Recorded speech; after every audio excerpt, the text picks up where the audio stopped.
પરિણામો પર વધુ વાતચીત કરવા માટે આજે આપણી સાથે જોડાઈ રહ્યા છે યુફ્લેક્સના સીએફઓ રાજેશ ભાટિયા. પરિણામો જે છે તે મિશ્ર જોવા મળી રહ્યા છે. આવક નફામાં ગ્રોથ છે પણ માર્જિનમાં થોડું પ્રેશર છે. આ અંગે વધુ बातचीत करिए. अपनी साथ यूफ्लेक्सना राजेश भाटिया जोड़ाई चुके हैं. राजेश जी, बहुत बहुत स्वागत है आपका. पहले तो नंबर्स पर एक जेनरिक कमेंट्स आपके लेना चाहूंगा. मार्जिन्स में थोड़ा सा प्रेशर है, बाकी प्रॉफिट, रेवेन्यू, एबिटा सब जगह अच्छा प्रदर्शन आपने किया है. तो शुरुआत यहीं से करते हैं सर. ओपनिंग कमेंट्स आपके.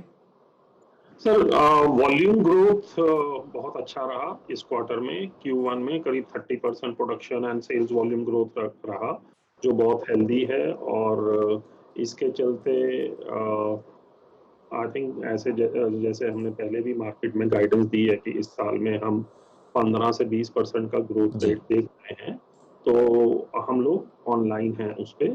मार्जिन्स में थोड़ा सा प्रेशर था, क्योंकि एक हमने नाइजीरिया का कुछ ट्रायल रन प्रोडक्शन के कुछ ऑपरेटिंग लॉसेस थे, वो आ गए हैं, जो कि आगे चलते हुए कमीशनिंग के बाद में उसको जैसे ज़्यादा प्रोडक्शन होगा तो वो ठीक हो जाएगा. उसमें कुछ लग रहा नहीं है. मार्केट में थोड़ा सा बॉपेट में मार्जिन्स अफेक्ट हुए हैं, बट बीओपीपी में मार्जिन्स बढ़ गए हैं. और जैसे हमने बताया कि आगे असेप्टिक पैकेजिंग की कैपेसिटी बढ़ा रहे हैं, जिसमें मार्जिन्स ज़्यादा हैं, अगले साल से वो आ जाएगा. तो मार्जिन्स 18 से 20% की रेंज में रहेंगे, विच इज रीजनेबल बैंड. कभी रॉ मटेरियल प्राइसेस थोड़ा ऊपर होके एब्जॉर्ब, इस क्वार्टर में भी रॉ मटेरियल प्राइसेस दोनों के, होमोपॉलीमर के और पेट रेजिन के, दोनों ऊपर थे. तो अभी मार्जिन पे कोई अभी बहुत ज्यादा कंसर्न्स है नहीं. मेरे को लगता है कि अभी मार्जिन्स 18 से 20% की रेंज में अपने अचीव करते रहेंगे. वॉल्यूम ग्रोथ से हमें ओवरऑल ग्रोथ मिलता रहेगा, और उसके बेसिस पे रेवेन्यूज इस साल में हम लोग 5 डिजिट नंबर 10,000 करोड़ से ऊपर डेफिनेटली क्रॉस करेंगे. और एबिटा भी पिछले साल से बेहतर होगा, ऐसी हम सब लोग उम्मीद करते हैं. और मार्जिन्स, वॉल्यूम बढ़े हैं, उसमें से भी थोड़ा सा पेनिट्रेशन ज्यादा मार्केट में हमारा बढ़ा है, which is very very heartening. Definitely हम भी आशा करेंगे कि बहुत ही जल्द अच्छे से नंबर्स दिखे.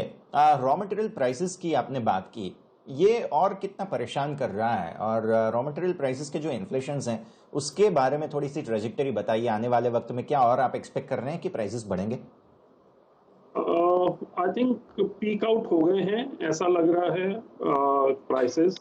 और Q1 में भी हमने देखा है कि प्राइसेस डिफरेंट जुरिस्डिक्शंस में, जहाँ पे कहीं रॉ मटेरियल पहले से पड़ा हुआ था या नए खरीदा, तो करीब डिफरेंट जुरिस्डिक्शन में 7% से लेके 30% तक का फर्क देखने में आया है हमारे, क्योंकि we operate in many countries.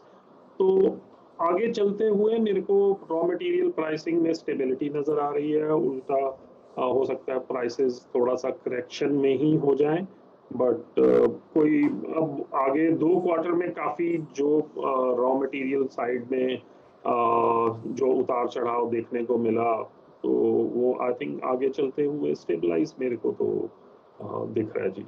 और स्टेबल रॉ मटेरियल प्राइसिंग में हमेशा आपके मार्जिन्स, आपको हमेशा स्टेबल मार्जिन्स की ज्यादा उम्मीद होती है. देन फिर एक ही फैक्टर रह जाता है, डिमांड एंड सप्लाई, जिसके बेस पे आपके प्रोडक्ट की प्राइसिंग निर्धारित होती है. एटलीस्ट वो रॉ मटेरियल साइड में आपको ज्यादा जो उतार चढ़ाव देखने को मिलते हैं, उसको आपको इंसुलेट हो जाते हो. तो इस क्वार्टर में और अगले क्वार्टर में रॉ मटेरियल प्राइसेस मुझे लगता है कि एक्सेप्टेबल रेंज में रहेंगे, जो कि ओवरऑल हमारे लिए और इंडस्ट्री के लिए अच्छा रहेगा. Definitely sir. इससे पहले आपने ओपनिंग कमेंट्स में ऑलरेडी बात की इस बारे में. हंगेरी प्लांट जो है वो ऑलरेडी कमीशन हो चुका है, और नीदरलैंड प्लांट जो है वो कमीशन होना बाकी है. ये कब तक में होगा, और इससे आपने रेवेन्यू के एक्सपेक्टेशंस तो ऑलरेडी बताए हैं, तो ये कमीशन कब तक में होगा नीदरलैंड का प्लांट? इस क्वार्टर में हो जाएगा कमीशन, नाइजीरिया का प्लांट. पिछले क्वार्टर में कुछ ट्रायल रन प्रोडक्शन आ गया है इसका, जिसके ऊपर मैंने बताया कुछ ऑपरेटिंग लॉस थे, जिसकी वजह से थोड़े से मार्जिन अफेक्ट इफेक्ट हुए हैं, बट ये इस क्वार्टर में 100% नाइजीरिया वाला प्लांट ऑपरेशन में आ जाएगा। ठीक है सर। करंटली हमने बीओपीपी और बीओपीटी दोनों के प्राइसेस के बारे में बताइए और इसके स्प्रेड्स कैसे हैं, अभी हेल्दी हैं? अभी बीओपीटी के स्प्रेड्स, जैसे मैंने बताया कि रॉ मटेरियल बढ़ा है इस क्वार्टर में भी, करीब इंडिया की बात करें तो करीब जी 7 रॉ मटेरियल कॉस्ट इंक्रीज हुई है, बट सेलिंग प्राइस जो है वो जी उतना नहीं बढ़ा है, उसकी वजह से थोड़ा सा बॉकेट में मार्जिन प्रेशर में है।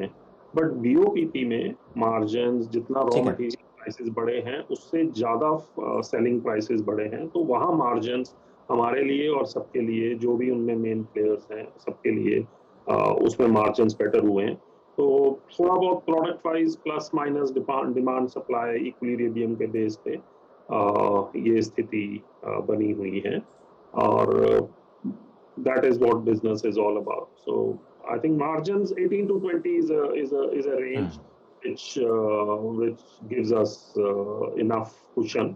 वॉल्यूम बढ़ेंगे तो ओवरऑल नंबर तो बढ़ ही जाएंगे जी, 18 से 20% के बीच में मार्जिन रहते हुए, ऐसा हमारा प्लान है सर।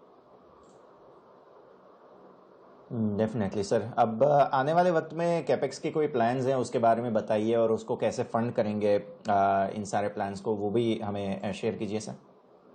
तो कैपेक्स का अगले करीब इस साल FY22 और FY23 में मिला के करीब ओवरऑल इंडिया और ग्लोबल के बेस पे अभी तक जो प्लान्स हमने दिए हैं उसमें करीब 1100-1200 करोड़ रुपए का कैपेक्स प्लान है।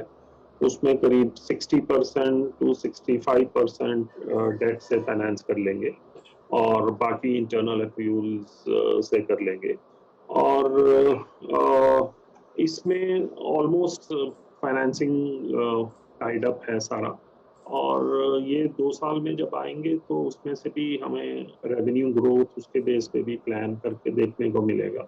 अभी तो फिलहाल यही प्लान्स हैं।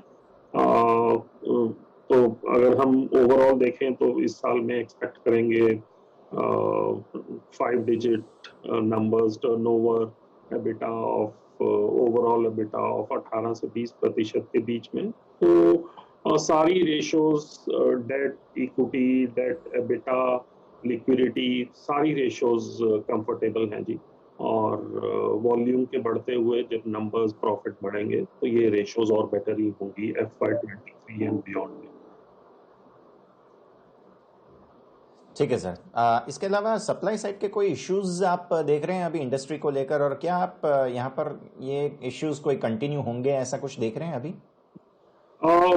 एक सिर्फ जो इश्यू सप्लाई साइड में, कुछ लास्ट क्वार्टर में कुछ पॉलीमर प्रोक्योरमेंट में इश्यूज थे, थोड़ा सा सप्लाई साइड के इश्यूज थे, बट ठीक है।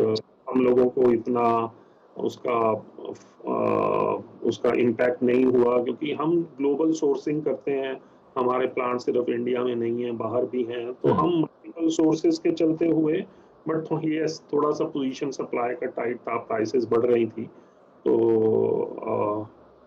सिंगल लोकेशन जिनका सिर्फ प्लांट है उनको शायद ज़्यादा फर्क पड़ता हो, क्योंकि उनके लिए फिर ग्लोबल सोर्सिंग का थोड़ा सा इशू रहता है। और दूसरा एक जो कंसर्न आ रहा था कि जो फ्रेट है, ग्लोबल फ्रेट, शिपिंग फ्रेट्स बहुत बढ़े हुए हैं, उसके चलते हुए जो लो कॉस्ट जुरिस्डिक्शंस जैसे इंडिया और अदर कंट्रीज जहाँ पे लोग मैन्युफैक्चर करके बाहर बेचते थे, उनके मार्जिन्स अफेक्ट होंगे, क्योंकि शिपिंग फ्रेट्स बहुत बढ़े हुए हैं, और मैं समझता हूँ 2 से 3 गुना जो पहले प्री पैंडेमिक होते थे वो चल रहे हैं।